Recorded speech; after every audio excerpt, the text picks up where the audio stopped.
Hello, and welcome back to the pricing channel for small businesses.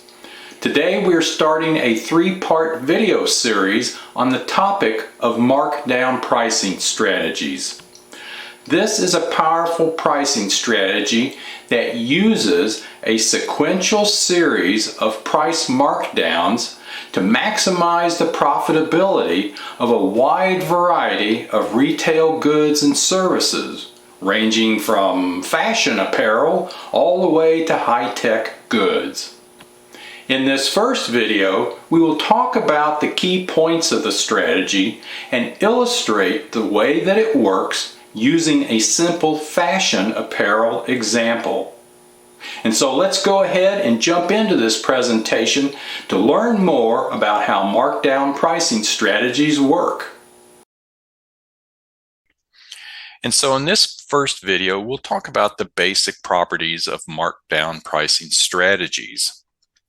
The markdown pricing strategies use a sequential series of price markdowns in order to maximize the total profitability of products and services that we sell.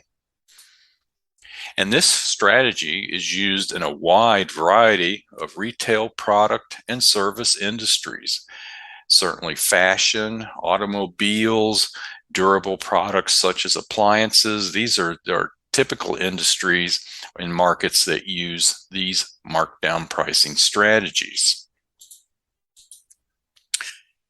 These strategies can be used in both high-tech product and service applications as well as low-tech product and service applications.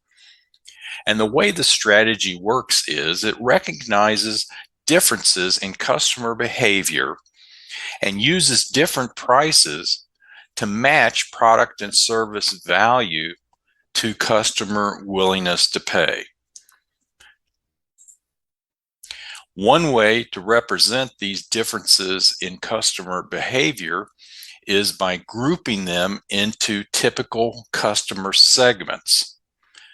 And in this graph, we've grouped these into three customer segments, which we'll define in a few moments.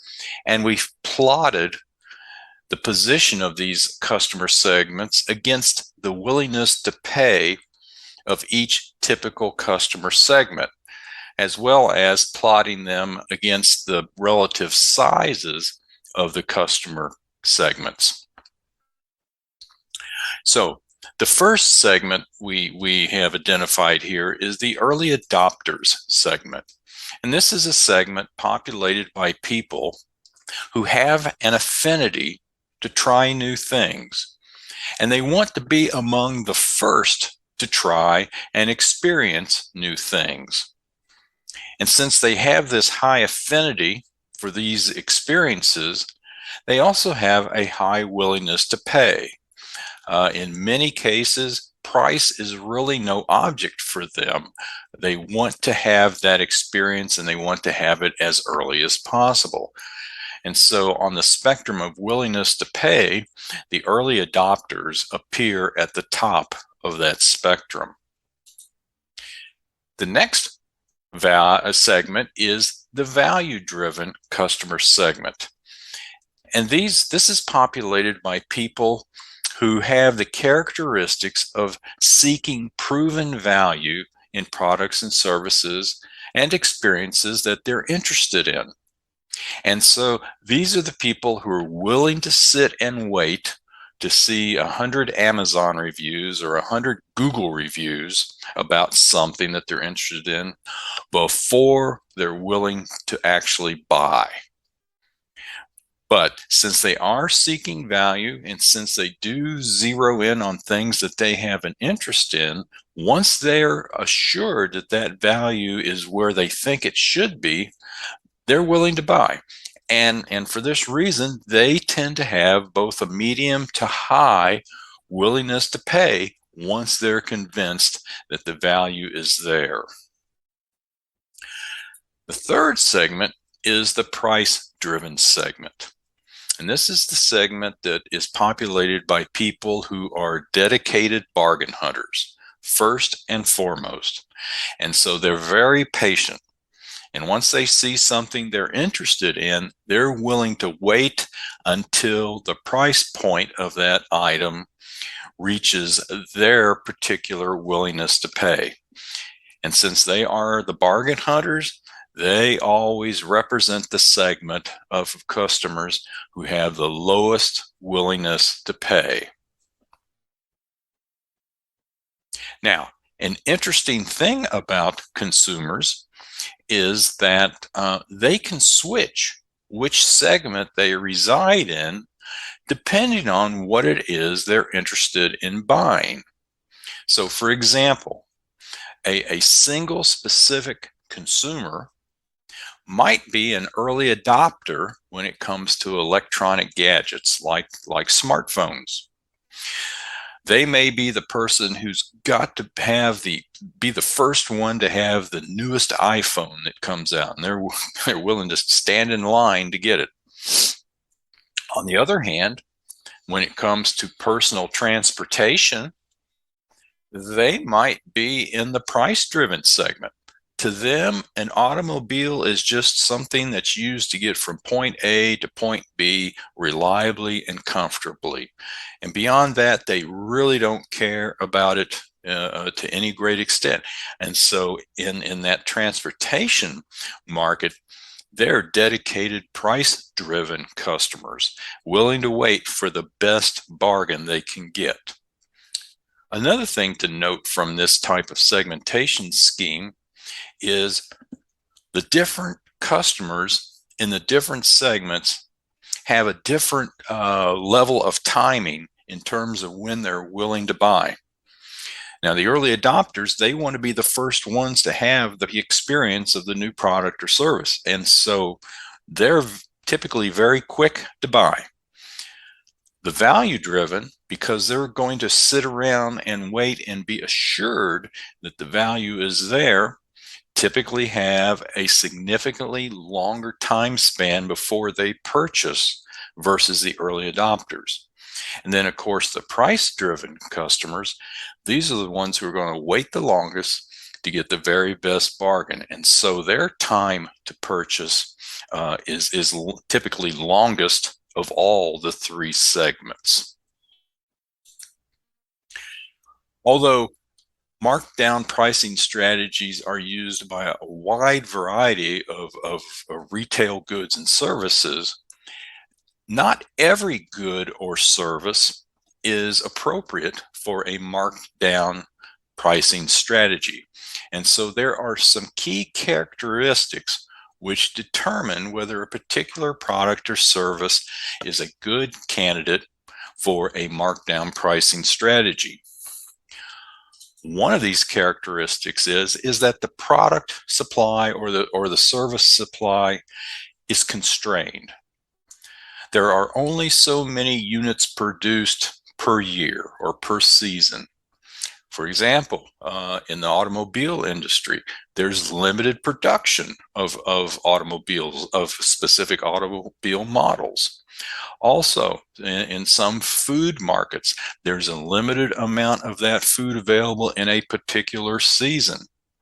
And then if you get down to something as specific as snow chains, there's only so many of those that are put in stock for the winter season. And once they're gone, they're gone.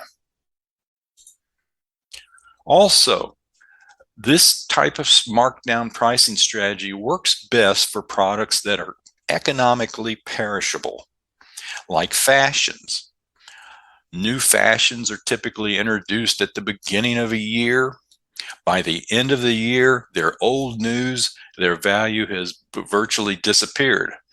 Now, the piece of fashion apparel itself is perfectly usable at the end of the year in terms of its utility.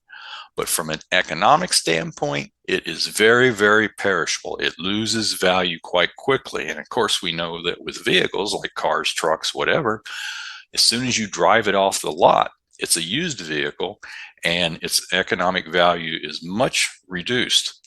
Likewise, at the end of the particular model year, its value is less than it is at the beginning of the year. Some apps can have a short span of usefulness and are thus economically perishable. And of course, snow chains, which we talked about earlier, are pretty much worthless in the summertime. Now, another aspect to consider is that for a particular product or service, the customer's willingness to pay should not increase over time. And this is important because there are some things out in the marketplace that do become more valuable with age. Art can appreciate over time. Wine can appreciate over time. Houses can appreciate over time. And so these kinds of items aren't appropriate to a markdown strategy because, in fact, their value goes up over time. And so marking down price is not the correct way to maximize profitability from those particular items. Also, the supply constraint that we talked about in the first bullet plays into a dilemma that each customer faces when they're looking at particular products and services in a markdown pricing scenario. And that is, should I buy the item now at a higher price, or should I wait for the price to drop and possibly face a stockout scenario? In other words, when you look at the price-driven customer segment, the folks who are waiting the longest to get the best bargain, they run the risk that a limited supply of a particular product may run out and they may not have that opportunity to buy. So depending on how important the product or services is to the customer, they have some pressure on them to buy sooner rather than later if they want it badly enough. So let's take a look at a specific example of how this pricing strategy works. And a very typical place where this is used is in fashion apparel. So let's consider an example of the markdown pricing strategy to maximize the profitability for a new set of fashion jeans. Something like the item that we see to the right of our screen. So in this particular example, we have decided that we're going to produce 125,000 units of jeans, and this will be in a campaigned production run, probably done somewhere in East Asia. We're going to introduce these jeans in March at $169 per pair. And we're targeting the early adopters with this introduction. And through market research, we've determined that there's probably about 25,000 early adopters in the market in this country.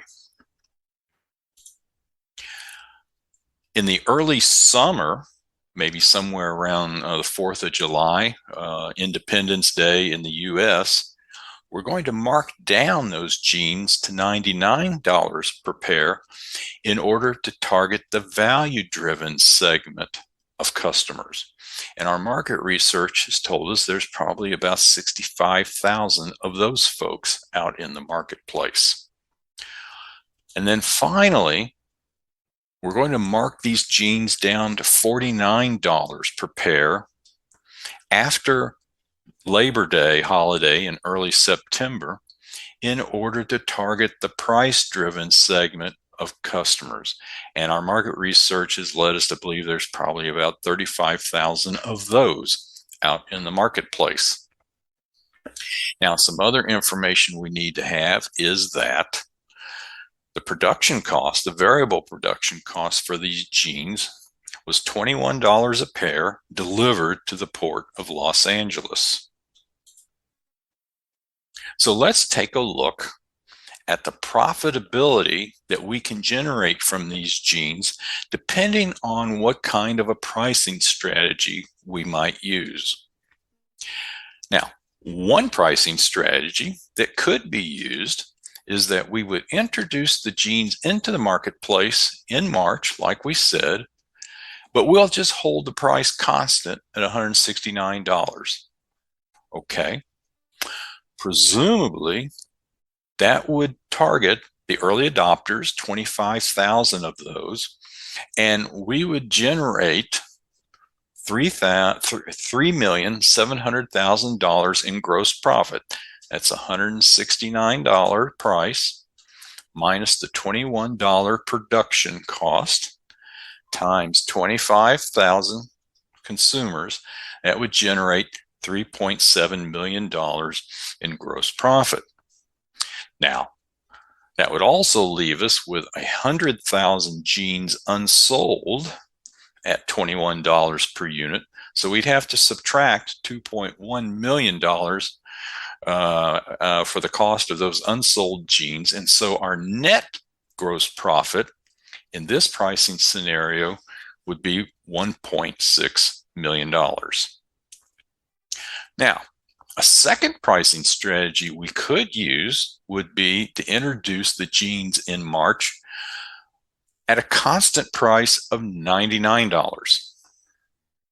Now, in this case, we should be able to sell to both the early adopters as well as the value-driven segment, because this should meet the willingness to pay of the value-driven segment according to our market research. And so these two segments combined would generate a gross profit, total gross profit of just over 7 million.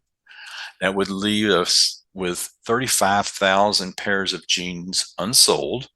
And so we'd have a charge of 735,000 against that 7 million.